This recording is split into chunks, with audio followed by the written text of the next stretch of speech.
On May 10, 1775, colonial delegates met at the Second Continental Congress in Philadelphia to discuss how to avoid a final break with Britain. Delegates finally decided to send a petition to King George after a long quarrel. It was entitled the Olive Branch Petition, and it declared their loyalty to the king and asked him to repeal the Intolerable Acts. The Intolerable Acts were a series of laws passed by none other than Parliament, influenced by King George to punish Boston for the Tea Party. These included things like the Quartering Act, the Quebec Act, and the Boston Port Bill. The British were outraged by what they saw as Boston's lawless behavior, and the colonists called them the Intolerable Acts because they were so harsh. King George was absolutely furious when he heard about the petition. He overreacted and screamed, "The colonists are attempting to start a war for the purpose of establishing an independent empire," and he vowed to bring the rebels to justice. He ordered 20,000 soldiers to the colonies to crush the revolt.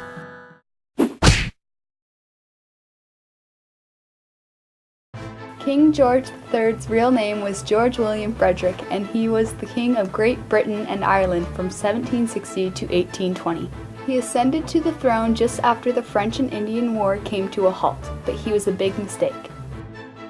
A flawed ruler himself, he appointed a series of men who lacked the ability to do their jobs to serve his ministers.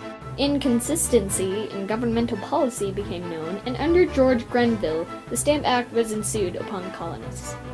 The Stamp Act required that many printed materials in the colonies be produced on stamped paper in London, carrying an embossed revenue stamp.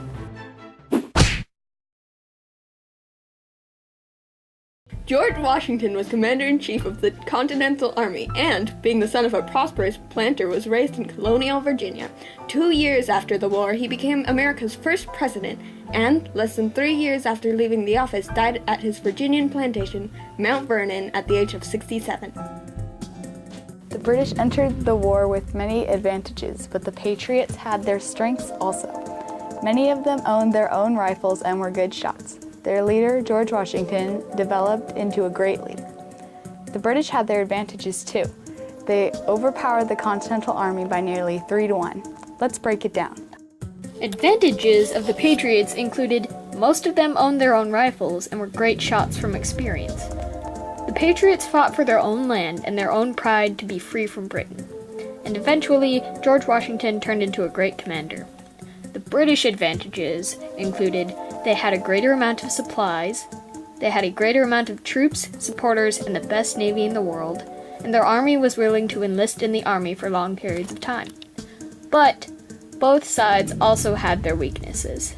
The Patriot disadvantages included there were very few colonists who were willing to enroll in the Continental Army for such long periods of time. The Continental Army had very few cannons, little gunpowder, and no navy. The British disadvantages included the British had absolute no knowledge of the geography whatsoever, so they could not plan attacks as well as the Continental Army. This might have to do with the fact that their army was nearly 3,000 miles away from home, and that made it so supplies would take months to be delivered. The first year of conflict centered much around Boston, and there were 6,000 British troops stationed there. Colonial militia were surrounding the city and were preventing the British from escaping. The Patriots took action even before George Washington reached Boston. On June 16, 1775, Colonel William Prescott led 1,200 Minutemen up Bunker Hill, which was located across the river from Boston. From there, they could fire their cannons at British ships from Boston Harbor. However, Prescott noticed that Breed's Hill nearby was unoccupied, so he ordered his men to move there. At sunrise, British General William Howe spotted the Americans. 2,400 British men were ordered across the harbor to attack the opposition, and as the British approached, the Americans held their fire. The British were forced to retreat when the Americans finally fired. Second and third attacks were also initiated, and on the third attack, the British pushed over the top. They took both Bunker Hill and Breed's Hill, and although American losses numbered only about 400, more than 1,000 redcoats lay dead or severely wounded and unable to stand. The Battle of Bunker Hill, it being the first major battle of the Revolution, proved that the Americans could fight bravely, but also that the British would not be easy to defeat. By the winter of 1775, the Patriots had been fighting Britain for months, yet many colonists still refrained from cutting their ties with Britain. Thomas Paine, an English-American political activist, told these colonists it was time to make a break. He wrote up a pamphlet and called the pamphlet Common Sense.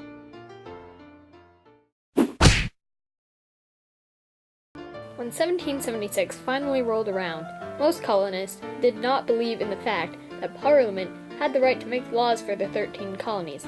But, at the same time, there were a handful of citizens who still paid their loyalty to Britain and especially felt that they owed allegiance to the king. Common Sense got straight to the point and told how the colonists needed to break away from the king and from Britain. Colonists, he said, did not owe loyalty to King George III or the monarch, and he said the very idea of having kings or queens was wrong, that it could only hurt the colonists to remain under British rule, and if the British had helped the colonists, they had done so for their own profit.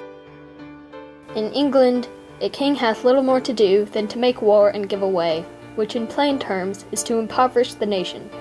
Of more worth is one honest man to society, and in the sight of God, than all the crowded ruffians that ever lived.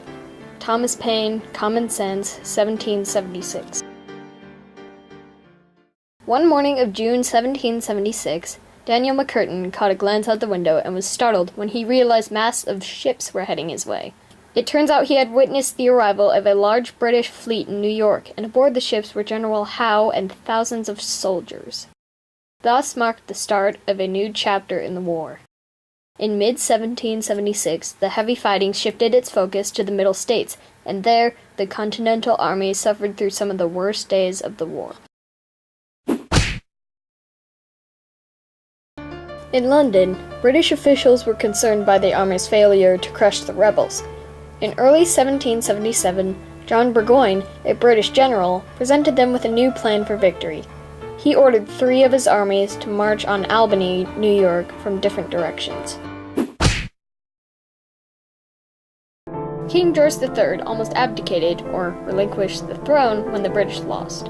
After Yorktown, King George III vowed to keep fighting. When Parliament demurred, the king wrote a letter of abdication, then withdrew. He tried to console himself with the thought that Washington would become a dictator and make the Americans long for royal rule. When he was told that Washington planned to resign his commission, the monarch gasped, "If he does that, sir, he will be the greatest man in the world." Once they blocked the Hudson River, they'd cut off the Continental Army's soldier and supply source. His plan called for General Howe to march on Albany with his troops, but King George III turned him around and told him to capture Philadelphia first. Howe sailed from New York to Chesapeake Bay in July 1777 and began his march on Philadelphia, defeating the Americans at the battles of Brandywine and Germantown. But instead of meeting back up with Burgoyne at Albany as they planned, he retorted to safe shelter with his troops for the winter. This left just Burgoyne to march on Albany. Despite obstacles that were encountered along the way, like rivers that have been dammed up by the Patriots, fallen trees, and heavy backpacks, he managed to recapture Fort Ticonderoga. He sent troops to Vermont to find food and horses, and there, Patriots attacked the Redcoats. They captured nearly 1,000 British soldiers at the Battle of Bennington. His troubles grew when the Continental Army and the Green Mountain Boys surrounded him and his army in the village of Saratoga. He had no choice, after trying to break free, but to surrender his entire army to the Americans on October 17, 1777. As the fighting continued, Americans worked for their liberty in more ways than one. Sailors and soldiers fought in various battles of the war, and eventually, women, free blacks, and enslaved Africans took part too.